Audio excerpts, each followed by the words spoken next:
Welcome back to Carolina Ruck Cuddles. Today we got a new four-wheeler. Well, not new to us, because you know us, we're always fixing one. I got one for cheap today. I can't wait to show y'all. I was gonna walk outside and do a little reveal, but the wind's blowing at least, I don't know, 30, 40 mile an hour. So we're gonna bring it in and we're gonna show it off. So let me go get the forklift, let me bring it in, and we're gonna show you what we'll start doing and what we got. So are y'all ready? Are y'all ready? Or do you know what? Maybe y'all don't want to see it. I'm just kidding. Bam! Honda 300 four-wheel drive. Paid $400 for it. As you can see, it's been cannibalized just a little bit. Sorry about the cold today, but it has some good guts to it. We are going to try to get this thing running. Plus, I figured like this would be a really good series to show y'all how much it costs to get one of these old four-wheelers running. Because I always get asked how much it took me to get one running, how hard it is. So I'm going to show y'all us getting this thing running. I'll probably be able to get it running tonight. I will not be able to get it going because of all that's missing. I've had to order. It's going to take a week. So let me go ahead and shut this door because the wind's blowing super bad. I just left it open so y'all can see. First and foremost, you want to start off by draining the gas, guys, okay? And that's what we're going to start doing. Okay, ladies and gentlemen, I forgot to tell y'all the story about this four-wheeler. So it's story time, guys. So I'm cutting the video so I can start talking to y'all because I told myself to talk about this. I didn't. This four-wheeler and its older brother that I haven't gone and picked up because I'm trying to get this one done right and then go pick that one up because it has more issues. They are known to me as the tree hundreds. Tree hundreds. Why are they tree hundreds? Because they were hanging from a tree. I'm not joking. I'm not exaggerating. This guy, the axle went out, so he tied it to a rope and hoisted it up. The only thing that was sitting on the ground was like the back wheels was barely touching the ground, and its blue brother stayed there for, I am not lying, guys, it must have been 2 or 3 years. Some people say it was 4, but none of us know. I farm by him, and I kept asking the guy, I said, come on, man, give me them. Let me buy them from you. He's like, nah, I don't want to sell them. I'm going to fix it one day. Finally, he got up. I talked to him the other day, and he goes, yeah, you know what? I'll sell them. $400 a piece. So I bought this one, the one right now that we're working on, and then I'm going to go pick the other one up. But he said the harness is broken or something's wrong with the harness, so it'd probably be a little harder to fix because, let's be honest, people say it's a harness. It could be the motor. I don't know. But for $400, I can kind of make my money. It's a little more than what I'm spending one not running. But hey, guys, what can we do? I am buying these things up, and I'm going to make some money off them. Maybe we'll keep them. Let me know if you want to keep. Anyways, here's getting back to the video of us getting it running or trying to get it running. So I hope y'all enjoy this video. Okay, so we got it jacked up. I'm going to show y'all some things to look for. Or go ahead. First of all, most likely going to have to order this. Look at this. There is a bushing right there. You see where that goes? Go ahead and order that. It's $10 off Amazon. It's very easy to find. It's the steering bushing, I think is what it's called. Go ahead and order that. Most likely, it's going to be gone on all these old ones. Another thing is to check the axles. Look at that axle. They are gone. I've already ordered all this, by the way, guys. I'm just going through this. Next is my kickstand. It goes down, but it doesn't turn. Yep, not good. I've already checked the airbox. The airbox looks really good. Got a lot of tree limbs and stuff. Gonna have to clean that out. I haven't checked to see if the brakes or any of that are locked up because, again, I don't have any of that. So first step, like I said, we're gonna go ahead and drain the gas. I got jacked up. You can either drain it from the bottom, or in this case, because this has been sitting so long, you take this one bolt out right here. I think it's a 14. I will come back to you when I take it off. You pull that off, pull the fuel lines out, it's out. That's it. These are the simplest four-wheelers to get this stuff out.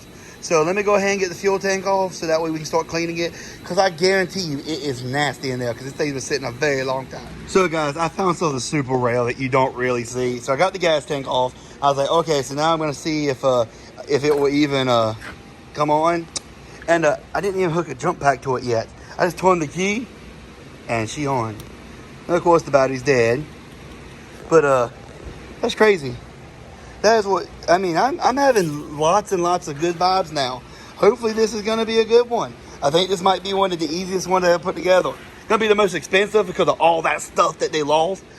But it looks like it might be the easiest getting running other than the scrambler that for some reason just started because it liked me that day. Anyways, let me go ahead and get this battery out because it's still dead. Get a new one. At least get a cable. Look how nasty that cable is. And the bottom of it's rusted in two, so I might have to replace that. Ground looks good though. Anyways, let me get all this off and get this thing going. Okay, so I got the battery torn off one of them. The other one's so created, I'm about to cut it off. Okay, moment of truth. I haven't tried it yet, guys. Oh my gosh. It cranks over and it sounds like it has pretty good compression. It's not struggling. Whew. Man, this is nice. Wait, what is that? Is that the choke cable? What is that? That's probably the brake cable or choke it. More stuff to fix. Anyways, let me go ahead and we're gonna get, it's probably the brake lever. That's what that is. Anyways, I'm gonna go ahead and get this thing cleaned out and try to get it going. Okay, so the next step is to get all the gas drain out of the carb. I think I'm gonna go ahead and pull the carb off. Let me think about it for a second, guys. I think I'm gonna need to pull it out. It's been sitting a while. Sometimes I'll leave them in there and hope for the best, but no harder than it is to get this stuff out of the way and get this carb out. I might just go ahead and pull this thing off. Yeah, that's gonna be an easy carb. Anyway, let me go ahead and get the carb off and all that, and we'll be right back to you. Okay, guys, so you want to take these two bolts off the air box. See, it's out, and loosen the boot that goes from the carburetor down to air box. Then these 4 bolts right here, which hold the seat on. See it over there? Take that off and it all come. You might be like me and have some lines over it. You might have to unplug. See, I had this one right here that was on top of it. Just unplug them. Now the next part is trying to get all these lines off the carburetor, which ain't too hard. If you've ever taken anything apart, it's not too hard. I'll show y'all some of the things that I took off once I get this thing off. I got a lot of stuff to take off, so let me go ahead and get these things all off and put back on. So I was able to take the boots off and got it off, and instead of taking every little line off, I'm just gonna go right here and take these bolts out and take the bowl out and clean it, because that's really the only thing that normally gets dirty is the bowl underneath, and the rest of it's fine. Don't forget to put the vent lines back on, guys. Sorry. New fuel line, I have to put that on, but anyways, oh, there's the carb overflow. Somebody put a little is that filter? What in the, I don't know what that is. Maybe the one, I don't know. Somebody tell me if they know what that is. That looks like a filter almost, but it's on the overflow. That seems pretty dumb. I mean, we'll see what happens. Anyways, let me go. Now I'm gonna take these 1, 2, and yeah, 3 and 4 off, and I'll get the bowl right off, and then I can start cleaning this thing out. Normally I use a torch tip cleaner, and that works amazing. So I'll get that off, and then I'll start cleaning up the motor around it, so that way I don't get dirt in it. So let me go ahead and take this apart, and we'll look inside. We'll see how nasty this is. So as always, one's gonna strip. Luckily I have this big set, and I just keep getting different sizes so I get one to work. And I haven't let this open yet. It's trying to open itself, so let's look together. Oh. Come on, baby. Come on. Oh. It's really not that bad, honestly. So what I'm assuming is that these guys went ahead and cut the gas off when they were done. It does have crud in there from where it's sat up, but it's nowhere near as bad as I've seen. So now we're going to clean it with a tip cleaner and get all these little holes right, get all this gunk out of here. There's a lot of gunk in here. And get that thing cleaned out. And then it should theoretically start right up. We hope. I'm not going to guess that. Stop spinning. You're going to get yourself all spun. Okay, so now I need a tip cleaner, and I need some carb, some ether, so we can get that all cleaned out, and it should start then. Now here's one thing I do, guys, is I'll take some ether or brake cleaner, put in there, then lift this up and spray it, and it will get a lot of that gunk out of there. And then I take a torch cleaner. Where's my torch? Where'd it go? It ran somewhere. Anyways, I take a torch tip cleaner. There it is.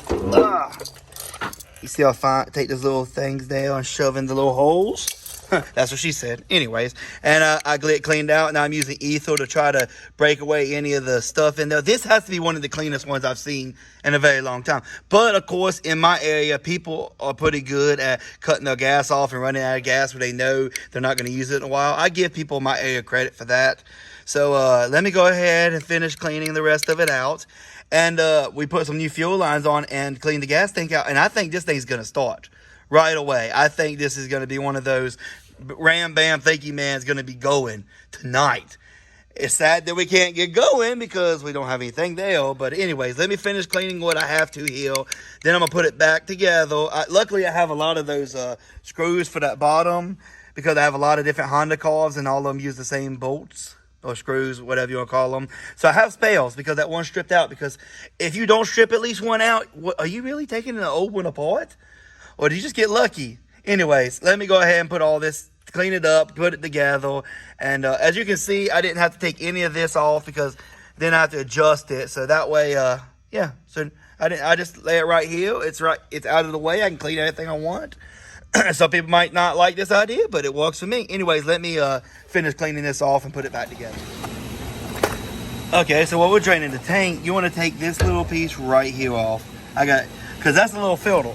But be very careful because you could break the thing here, the shut off.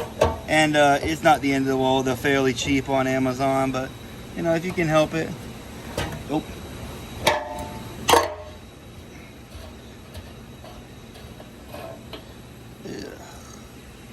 It's actually fairly clean. I am quite shocked at that.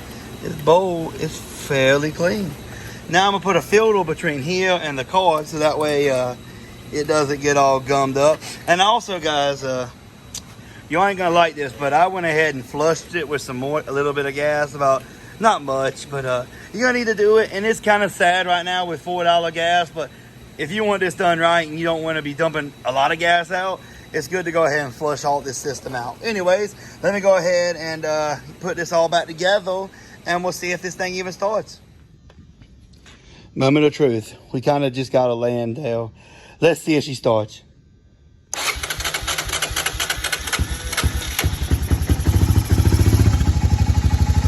What? What? Are you joking me? Are you joking me? That has to be the easiest four-wheeler I've ever got running. What? The throttle wash? Holy crap, guys, I am speechless right now. I've never had one just walk like that. Most times they fight you. And the carb was clean because the guy drained his gas before he parked it. This was just perfect. So now what we're gonna continue doing is I'm gonna break down each piece we spend money on. So that way y'all know how much money it would cost to fix this if you were me. Because a lot of people ask how much money you got in it, how much you pay when you flip these. I don't know if I'm gonna keep this one, or the Rancho. Leave me a comment below and tell me which one you think we should keep. Anyways, let me go ahead and put all this back together because it runs. And I am just as shocked as y'all. So let me get this back together. Well, ladies and gentlemen, she's running like a top. Now she just needs some cleaning up and some fine tuning, and we got her. Now all we're doing, guys, is we're waiting for the rest of the parts. We are stuck here and can't go nowhere because we don't have the parts. And it's going to be about a week. Well, guys, I think this is where we're just going to go ahead and stop the video. I said we were going to keep going, but I've already put the front ends of these together on video. So I was like, well, do I want like 2 videos of me putting front end of 300s together? No, so I'll make sure to post, but make sure to post them kind of close together. Okay, I ain't posted the front end video yet, so that way everybody gets to see it. So nobody.